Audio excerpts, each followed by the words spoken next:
ఆహారం విలువ. పూర్వం చక్రధరపురం అనే గ్రామంలో పాపయ్య అనే వ్యక్తి ఉండేవాడు. అతని భార్య నరసమ్మ. ఆమె ప్రతిరోజు ఉదయాన్నే పూజ చెయ్యనిదే పచ్చి మంచినీళ్లు కూడా ముట్టుకోదు. పాపయ్యకు ఆపదలో ఉన్నవాళ్లకు ఉపకారం చేయడమంటే చాలా ఇష్టం. అతను తనకి గతంలో అపకారం చేశాడా ఉపకారం చేశాడా అనేది కూడా ఆలోచించడు. అపకారికి కూడా ఉపకారం చెయ్యాలి అనేది అతని సిద్ధాంతం. అందుకే అందరూ అతన్ని పరోపకారి పాపన్న అంటారు. ఒకరోజు తనకేమాత్రం పరిచయం లేని వ్యక్తి ఇంటికి వచ్చి, అయ్యా, నిన్నటి నుండి ఏమీ తినలేదయ్యా.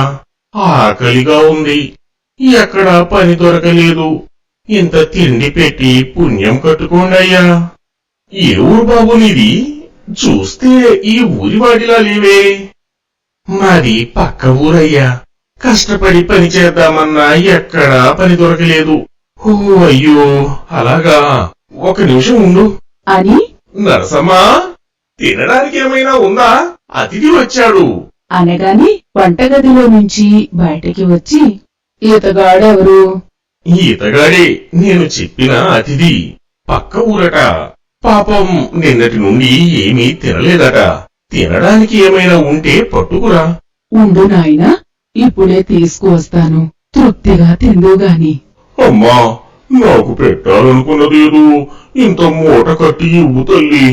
ఇంటి దగ్గర భార్య పిల్లలు కూడా నిన్నటి నుండి తిండి లేక అల్లాడుతున్నారు. ఒళ్ళొంచి కష్టపడి పని చేద్దామన్నా పని దొరకలేదు తల్లి.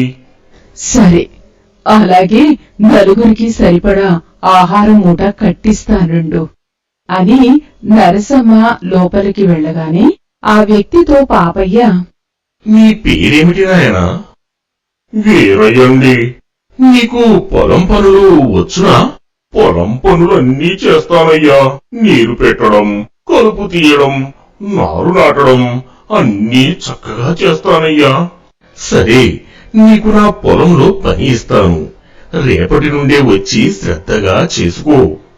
చాలా సంతోషమయ్యా. రేపు పొద్దున్నే తమరి కాడికి వస్తాను అంటుండగా ఈలోగా వంటగదిలో నుంచి ఒక పెద్ద మూటతో వచ్చి, ఇదిగోనయ్యా, నలుగురికి సరిపడా భోజనం పెట్టాను.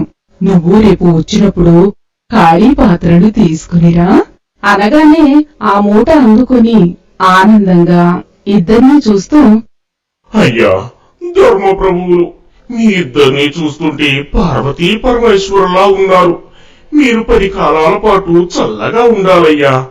చుట్టుప్రక్కల ఊర్లలో తమ ఉపకార గుణం గురించి అందరూ చెప్పుకుంటుంటే విన్నాను కాని ఈ రోజు స్వయంగా చూస్తున్నానయ్యా.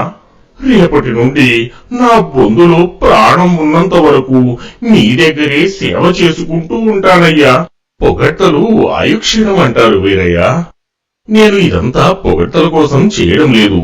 భగవంతుడు నాకు ఇచ్చిన దాంట్లో 10 మందికి నాకు తోచిన ఉపకారం చేస్తున్నాను. పోయి పొద్దున్నే తొందరగా రా. పొలానికి వెళ్దాం. అలాగేనయ్యా, వెళ్ళొస్తాను. సెలవు అని అక్కడి నుంచి వెళ్లిపోయాడు.